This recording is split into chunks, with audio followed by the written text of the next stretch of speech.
میں ایک پاکستانی جاسوس 71 کی دہائی میں ہندوستان میں اپنے مشن پر روانگی کے لیے بارڈر پر موجود ہوں۔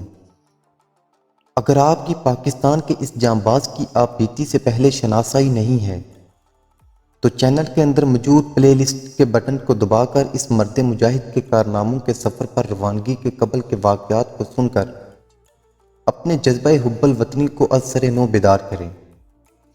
لیکن اس دہشت کی وادی میں قدم رکھنے سے قبل اگر آپ اس چینل پر نئے ہیں تو چینل کو سبسکرائب کر لیں اور بیل آئیکن کے بٹن کو دبا لیں تاکہ آگے چل کر ہندوستان کی اذیت ناک جیل سے نکل کر ہندوستان کے ہوائی اڈے کو آنن فانن زمین بوس کرنے سے لے کر نیپال اور ہندوستان میں موجود پاکستانی امبیسی کے اندر غداروں کی سرکوبی کے واقعات سے آپ بر وقت آگاہ ہو سکیں۔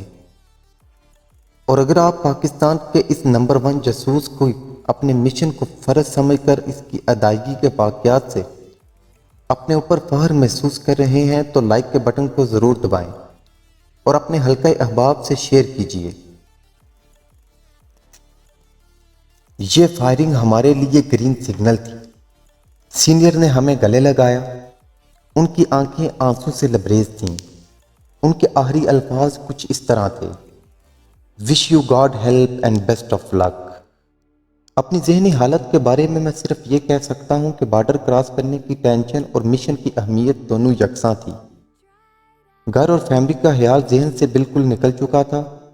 ہمیں ایک 30 بور کا ریوالور اور 100 گولیاں واٹر پروف پیکٹ میں دی گئی تھیں جنہیں ہم نے اپنے بیگوں میں رکھ لیا تھا۔ نہر عبور کرنے کے دوران بیگوں کو سر پر باندھنے کے لیے رسیاں بھی پرووائڈ کی گئی تھیں۔ 10:15 بجے ہمیں بارڈر کی جانب بڑھنے کا حکم ملا اور ہم سب کو خدا حافظ کہتے ہوئے اپنے گائیڈ کے ہمراہ بارڈر کی طرف چل پڑے۔ یہ تقریباً 100 کلومیٹر کا علاقہ پانی اور کیچڑ سے بڑا ہوا تھا۔ ہم نے تقریباً 80 میل کا علاقہ بھاگتے ہوئے طے کیا اور بقیہ رینگتے ہوئے کیچڑ میں سے ہمارے جسم پر مٹی اور خراشوں سے بڑھ گئے۔ ہمیں کچھ پتہ نہیں تھا کہ ہم کب بھارت میں داخل ہوئے کیونکہ سرحد کا کوئی نشان موجود نہ تھا۔ ہم بس آگے ہی بڑھتے جا رہے تھے۔ گائیڈ نے ہمیں کہا کہ اب نہر آ گئی ہے۔ ہم ایک ایک کر کے نہر میں اتر گئے۔ گولیاں دونوں طرف سے طرح طرح چل رہی تھیں۔ نہر کو ہم نے کھڑی پوزیشن میں تیر کر عبور کیا۔ بھارت کی طرف سے کنارہ پانی سے خاصا اونچا اور 90 درجے کا تھا۔ اس پر چڑھنے میں دقت ہوئی۔ اس کنارے کی پگڈنڈی پر BSF گشت کرتی تھی۔ ہمیں جلد از جلد اس پگڈنڈی کو عبور کر کے کھیتوں کی طرف دوڑنا تھا۔ احتیاطی تدابیر کے مطابق پگڈنڈی پر ہمیں الٹے قدموں چلنا تھا تاکہ اگر کوئی ہمارے پاس کے نشان دیکھے تو یہ سمجھے کہ کچھ لوگ بھارت سے پاکستان کی طرف گئے ہیں۔ پگڈنڈی سے الٹے قدموں گزر کر ہم کھیتوں کی طرف بھاگے۔ کھیتوں کی منڈیروں پر ہم تیز تیز بھاگتے گئے۔ کھیتوں میں ڈیرے بنے ہوئے تھے۔ ہم ان ڈیروں سے حد الوسع دور رہنے کی کوشش کر رہے تھے۔ اس وجہ سے ہمیں کئی بار ایک کھیت عبور کر کے کبھی دائیں اور کبھی بائیں جانا پڑتا تھا کیونکہ ڈیروں پر پالتو کتے ہوتے تھے۔ غرض کے صرف ایک جگہ 10 منٹ آرام کر کے ہم نے اپنا سفر جاری رکھا اور ہنومان گڑھ اسٹیشن سے تقریباً ½ کلومیٹر پہلے ایک نہر آئی۔ ہم نہر میں کود پڑے، اچھی طرح سے نہائے اور جسم کو آلودگی سے دور کیا۔ انڈرویئر اور بنیان سے جان چھڑا کر سویلین لباس پہن لیے۔ گائیڈ نے ہمارے لیے ٹکٹ لینے جانا تھا لیکن میں نے اسے روک دیا اور کہا کہ پیسے تم رکھ لو اور اندھیرے میں واپس اسی گاؤں میں پہنچ جاؤ جہاں تمہارا انتظار کیا جا رہا ہے۔ اس دوران میں نے اپنا ریوالور لوڈ کر لیا تھا۔ وہ دونوں اسی وقت واپس روانہ ہو گئے۔ میں نے اپنے ایک ساتھی کو ان کے پیچھے یہ دیکھنے کے لیے بھیجا کہ وہ واقعی واپس جا رہے ہیں یا کہیں چھپ گئے ہیں۔ اسمگلروں سے ہر بات ممکن تھی۔ میں نے ساتھی کو بھی ریوالور لوڈ کرنے کا کہا اور اگر یہ ذرا بھی ادھر ادھر ہونے کی کوشش کریں تو فوری گولی مار دینا۔ تقریباً 20 منٹ کے بعد میرا ساتھی واپس آیا اور بتایا کہ وہ اسی رستے پر بھاگتے ہوئے جا رہے تھے۔ اسی سنا میں دور سے گاڑی کی وسل کی آواز آئی اور ہم نے اسٹیشن کی راہ لی۔ یہ بٹھنڈا جانے والی گاڑی تھی۔ بالکل چھوٹا سا اسٹیشن تھا، ابھی ہلکا ہلکا اجالا ہوا تھا۔ ہم 4 ساتھی اسٹیشن سے ذرا فاصلے سے پٹری کی دوسری جانب چلے گئے اور 5ویں ساتھی ٹکٹ لینے اسٹیشن کی طرف چلا گیا۔ گاڑی غالباً 1 یا 2 منٹ وہاں رکی۔ ہمارے ساتھی نے ٹکٹ لے کر گاڑی کی دوسری طرف سے ہمیں اشارہ کیا اور ہم دوسری جانب سے گاڑی میں سوار ہو گئے۔ ہمارا ساتھی دروازے کے ساتھ ہی کھڑا تھا۔ اس نے ایک ایک کر کے دروازے سے گزرتے ہوئے ساتھیوں کو ٹکٹ تھمایا اور ہم چاروں اجنبی بن کر ایک ہی ڈبے میں بیٹھ گئے۔ تقریباً پون گھنٹے بعد گنگا نگر آیا۔ یہ خاصا بڑا اسٹیشن تھا۔ ہم ایک ایک کر کے اترے، اسٹال سے پوڑیاں اور چائے کا ناشتہ کیا اور 2 الگ الگ ڈبوں میں بیٹھ گئے۔ اب ہماری منزل بٹھنڈا جنکشن تھا، جہاں سے ہم نے دلی کے لیے گاڑی پکڑنی تھی۔ بٹھنڈا مغربی بھارت کا بہت بڑا جنکشن ہے۔ گاڑی بٹھنڈا پہنچی تو ہم اسٹیشن سے ایک ایک کر کے باہر آ گئے۔ اب ہم سرحد سے خاصی دور آ گئے تھے اور بارڈر کراس کرنے کی ٹینشن بھی بہت کم ہو گئی تھی۔ شہر چھوٹا سا تھا۔ ہم نے بازار سے سگریٹ اور شیونگ کا سامان وغیرہ خریدا۔ وائرلیس سیٹ بھی ہمارے لیے پریشانی کا موجب بن رہا تھا۔ وائرلیس سیٹ اور باقی سامان ایک ہی بیگ میں تھا۔ اسے سنبھالنے کی ذمہ دار کو ہر بار بیگ کھولتے وقت گھبراہٹ ہوتی تھی، لہٰذا ہم نے ایک بیگ وائرلیس سیٹ کے لیے خریدا اور دہلی تک کے سفر کے دوران اس بیگ کی نگرانی ہم سب نے بانٹ لی۔ شہر کے ایک ہوٹل سے ہم نے کھانا کھایا اور پھر اسٹیشن کی طرف پلٹ آئے۔ ویٹنگ روم میں ہم نے شیف بنائی، نہائے اور حلیہ درست کیا۔ میں نے ساتھیوں کے مشورے سے فیصلہ کیا کہ بجائے کسی ایکسپریس یا پنجاب میل کے ہم فاسٹ پیسنجر میں دہلی تک کا سفر کریں گے، تاکہ رستے میں مختلف اسٹیشنوں پر رکتے ہوئے جہاں تک ممکن ہو وہاں کے حالات سے باخبر ہو سکیں۔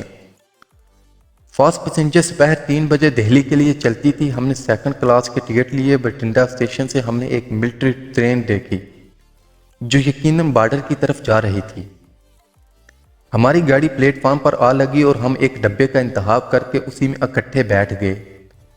فیصلہ یہ ہوا تھا کہ وائرلیس کا بیگ اوپر کی برتھ پر رکھا جائے گا اور جس کی ڈیوٹی ہوگی وہ اس پر سر رکھ کر خود کو سوتا ظاہر کرے گا۔ ٹرین مقررہ وقت پر روانہ ہوئی۔ پیسنجر ٹرین ہونے کی وجہ سے سکھ مسافروں کی اکثریت تھی۔ ایک عجیب بات محسوس ہوئی تھی کہ سکھ مسافر بھی خاموش اور مایوس دکھائی دے رہے تھے، ورنہ سکھوں کی تو عادت ہے کہ جہاں بھی 2 سکھ موجود ہوں وہاں کہکے اور اونچی آواز میں بات کرنا لازمی ہو جاتا ہے۔ کیوں محسوس ہوتا تھا کہ بھارتی پنجاب کے سکھ بھی اپنی آزادی کی منزل 71 کی جنگ سے وابستہ کر بیٹھے تھے اور ان کا یہ خواب پورا نہ ہو سکا، یا پھر وہ ہمیں ہندو سمجھ کے محتاط اور متنفر سے تھے۔ میں نے 2-3 بار ان سے بات کرنے کی کوشش کی لیکن ہر بار نہایت مختصر جواب ملا۔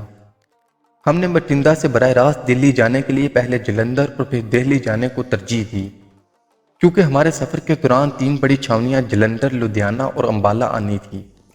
ان چھاونیوں کے اسٹیشنوں پر کافی چہل پہل تھی۔ دہلی سے امرتسر جانے والی ٹرین میں بھارتی FIU کے آدمی مسافروں کی مسلسل چیکنگ میں مصروف تھے۔ اس کی لازماً وجہ مشرقی پاکستان سے قید ہونے والے پاکستانی جنگی قیدیوں کی بھارت کے POV کیمپ سے مسلسل فرار کے واقعات تھے۔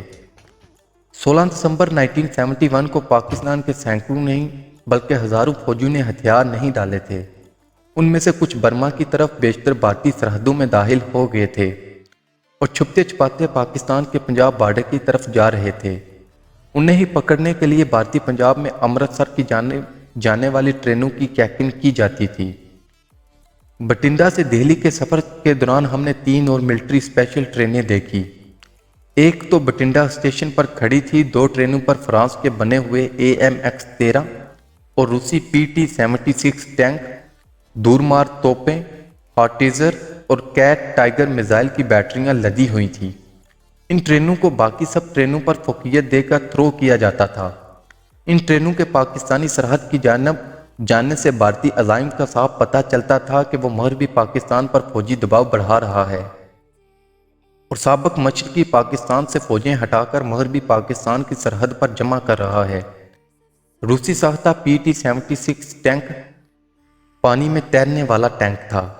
سیز فائر کے بعد ان مخصوص ٹینکوں کو پاکستانی بارڈر پر لانے سے بھارتی ارادے صاف ظاہر ہو رہے تھے۔ ایک ٹرین میں بھارتی فوجی سوار تھے۔ صرف آدھے دن میں ہم نے 4 فوجی ٹرینیں دیکھی تھیں۔ میں نے ان ٹرینوں اور ان کی کارگو کو اچھی طرح ذہن میں بٹھا لیا تاکہ اپنی پہلی رپورٹ میں ان کا ذکر کر سکوں۔ رات تقریباً 9:30 بجے ٹرین شاہدرہ اسٹیشن پر رکی۔ دہلی میں بھی جمنا کے مغربی جانب شاہدرہ اسٹیشن ہے۔ بالکل لاہور والے شاہدرہ اسٹیشن کی طرح ہم نے اسی اسٹیشن پر گاڑی کو چھوڑ کر اور 2 ٹیکسیاں لے کر دہلی کی طرف روانہ ہوئے۔ طے شدہ پروگرام کے مطابق سبزی منڈی اسٹیشن کے قریب گھنٹہ گھر چوک میں ہم نے 2 معمولی ہوٹلوں میں قیام کیا۔ چونکہ بھارت میں شناختی کارڈ رائج نہیں ہے، اس لیے ان ہوٹلوں میں کمرے حاصل کرنے میں کوئی دشواری نہیں آئی۔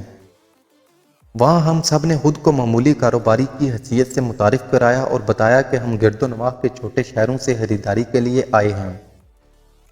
ہماری بارڈر کراس کرنے کی ٹینشن میں بھی خاصی کمی آ چکی تھی۔ میں نے اپنے ساتھیوں کو 2 کی ٹولیوں میں دہلی میں گھومنے پھرنے کی اجازت دی۔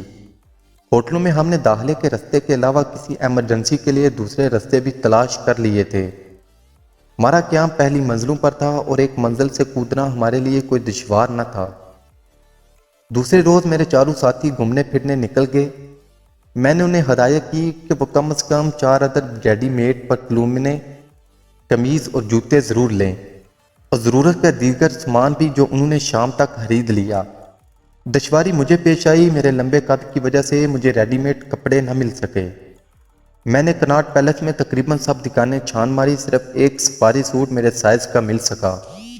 چنانچہ میں نے 4 عدد 3 پیس سوٹ، ایک ڈنر سوٹ اور قمیضوں کا کپڑا خرید کر اسی دکان سے ارجنٹ سلوانے کا آرڈر دے دیا۔ بوٹ میرے سائز کے بڑی مشکل سے ملے۔ پاکستان میں طے شدہ پروگرام کے مطابق اعلیٰ درجے کے ہوٹل میں قیام کرنا اور مختلف کلبوں خصوصاً جم خانہ اور سروس کلب میں بھی جانا تھا، لہذا وہاں کے ماحول کے مطابق مجھے کپڑے خریدنے تھے۔ ہم نے 2 دن دہلی میں گھوم پھر کر گزارے اور نئی دہلی اور پرانی دلی کے مختلف رہائشی علاقے دیکھے۔ میرے ساتھیوں کو پرانی دہلی میں اور مجھے نئی دہلی میں قیام کرنا تھا۔ پاکستان سے آنے والے کنٹیکٹ سے ملنے کی جگہ بھی دیکھیں اور وہاں سے نکلنے کے مختلف راستے بھی ذہن نشین کر لیے۔ 2 روز بعد میں نے ساتھیوں کو مختلف اوقات میں کارفینشن ہوٹل میں چیک ان ہونے کا کہا اور خود لودھی ہوٹل کا رخ کیا۔ یہ 4 سٹار ہوٹل پاکستان سے ہی ہمارے قیام کے لیے منتخب کیا گیا تھا۔ نئی دہلی میں اس ہوٹل کے قریب ہی 5 سٹار اشوکا اور اکبر ہوٹل تھے، اور بھارتی بری، بحری اور ہوائی افواج کے ہیڈ کوارٹر بھی اسی علاقے میں تھے۔ ہم سب مختلف اوقات میں پاکستانی سفارت خانے کے سامنے سے بھی گزرے۔ پاکستانی سفارت خانہ اسلامی طرز تعمیر کا بہت اچھا نمونہ تھا، تاہم ان دنوں بالکل اجڑا ہوا تھا۔ لوگوں نے پتھر مار کر بیشتر شیشے توڑ دیے تھے۔ سفارت خانہ بند تھا اور پولیس کا ایک ہی سپاہی رسمی سا پہرا دے رہا تھا۔ ہمیں ابھی انتظار تھا اپنے کنٹیکٹ کا، جسے ہماری روانگی کے 10ویں دن مجھ سے ملنا تھا، اور ڈاک دینی تھی جس میں مزید ہدایات ہمیں ملنی تھی۔ اس دوران ہمیں اپنا ہوم ورک مکمل کرنا تھا۔ میں نے اپنے 2 ساتھیوں کو جھانسی بھیجا۔ جھانسی سے پہلا اسٹیشن بابینہ ہے۔ ان 2 اسٹیشنوں کے درمیان بھارت کی 1 آرمڈ کور کا ایک ٹینک ڈویژن اور نمبر 10 آرمڈ بریگیڈ بیس تھی۔ میرے ساتھیوں کے ذمہ یہ کام تھا کہ جھانسی میں کوئی معمولی ہوٹل دیکھیں اور معلوم کریں کہ کور ہیڈ کوارٹر تک جانے کے لیے ٹیکسیوں کو سواری مل سکتی ہے۔ جھانسی کا پرانا قلعہ بھی فوج کے زیر استعمال تھا، اس کے متعلق بھی اگر کوئی مفید اطلاع مل سکتی ہو تو حاصل کریں۔ میں نے اپنے 2 ساتھیوں کو آگرہ بھیجا کہ وہاں پر موجود فوجی چھاونیوں کے متعلق جو بھی معلومات مل سکتی ہوں وہ حاصل کریں۔ خود اپنے لیے میں نے آرمی، نیول اور ایئر ہیڈ کوارٹر میں داخل ہونے کا راستہ ڈھونڈنا تھا۔ یہ ہمارا ایک طرح سے ہوم ورک تھا جسے ہم نے کنٹیکٹ کے آنے سے پہلے مکمل کرنا تھا۔ اس کے علاوہ اپنے ہمدرد دوستوں کے ٹھکانے بھی دیکھنے تھے تاکہ بوقت ضرورت ان ٹھکانوں کو تلاش نہ کرنا پڑے۔ غرض کہ دلی میں 2 دن کے قیام کے بعد ہم نے اپنے کام کا آغاز کر دیا تھا۔ اپنے ساتھیوں کو میں نے 4 دن کے اندر واپس آنے کا کہا تھا۔ چوتھے روز مقررہ وقت پر ہمیں کناٹ سرکس کے ایک ریسٹورنٹ میں طے شدہ وقت پر ملنا تھا۔ میں نے اپنی اکثر شامیں اشوکا ہوٹل میں گزارنی شروع کر دیں۔ وہاں شام گہری ہوتے ہی ملکی اور غیر ملکی لوگ آنا شروع کر دیتے ہیں۔ گرمی کی وجہ سے ان مکمل ایئر کنڈیشن ہوٹلوں میں گہما گہمی بڑھ جاتی تھی اور میں نے انہی لوگوں میں سے اپنے مطلب کے لوگ تلاش کرنے تھے۔ میرا کام اونچی سوسائٹی کے ان ہوٹلوں میں کسی سے جان بوجھ کر ٹکرا جانا اور آئی ایم سوری کہہ کر تعارف حاصل کرنا اور پھر ان کی دعوت پر انہی لوگوں میں سے اپنے مطلب کے لوگ تلاش کرنا تھا۔